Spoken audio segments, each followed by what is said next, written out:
Carissa Pavlika, TV Fanatic. Hi, So Carissa. I'm a huge fan of travelogues with buddies, and I'm wondering, Sam, how did Men in Kilts come about?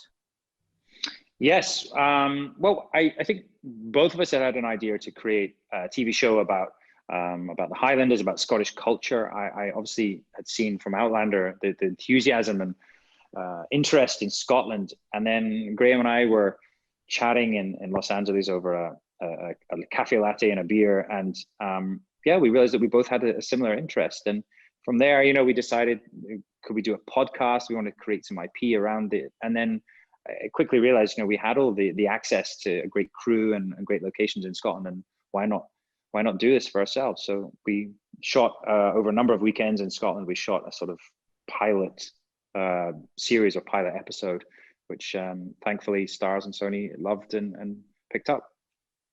Graham, I thought maybe you were being punished for something you had done in the past for having to spend all that time in a van with Sam.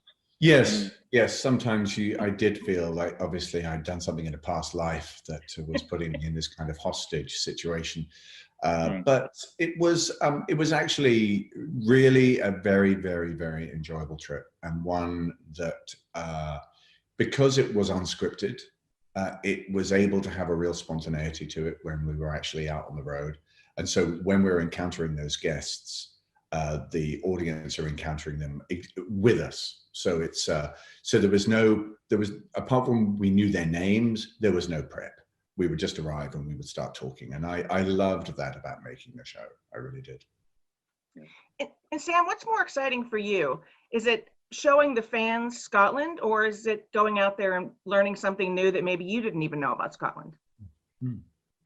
Oh, that's a good question. I mean, I think, you know, I think just the excitement every day of creating our own TV show, but also not knowing what's going to happen, it really is enjoyable to me. I think just going out there and exploring and meeting these characters and seeing the scenery, you know, as Graham said, it is totally unscripted.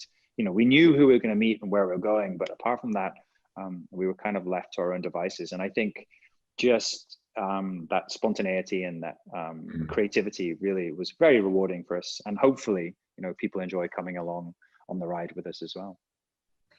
And Graham, the competition between you two kind of unfolds surprisingly. Everything that you do, it's a competitive nature. Did you build that in, or was it just a natural progression? You know, Sam is very competitive. Anybody who knows him will tell you this. And I am competitive. You know, I like to win at things if I can, but I'm not that bothered if I don't. But it gave me, I have to say, enormous pleasure to beat Sam in those events. I was childishly pleased. He was desperate. He was desperate to beat me, and he says he's not competitive. I mean, if I have something, he has to have it, and it was just so fun to have this this little bet. And obviously, you know, the outcome was unfortunate. I let him win, obviously, because I was desperate for a swim. I was gonna say, yeah, did you let him win just for the fans so that they have something to look forward to? Absolutely. Of course, of course. And I was in need of a bath anyway, so it was. Yeah. Was that cold? I assume it's very cold water.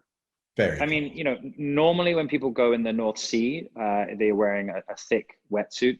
You know, the next stop is Greenland or Antarctica, the Arctic. So it's freezing cold. It is very, very cold. And he made me go in there longer than I should have. Yes, I made sure the tide was out so that he had further to go. It was. Yes. Yeah. And now that you've conquered Scotland, are you going to do more of Scotland, or have you considered perhaps other locations? Yeah, we'd love to do. I mean, definitely there's a lot more to do in Scotland.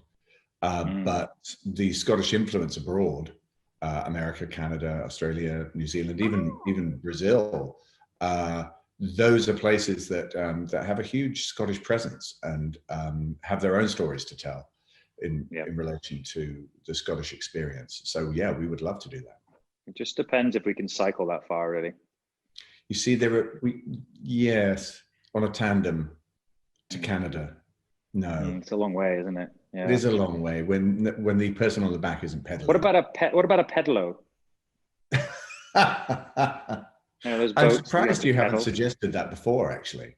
Yeah, I was trying to get one, but none of them were seaworthy. So a pedaler. Thank you guys so much. I appreciate talking with you. I can't wait for people to see it.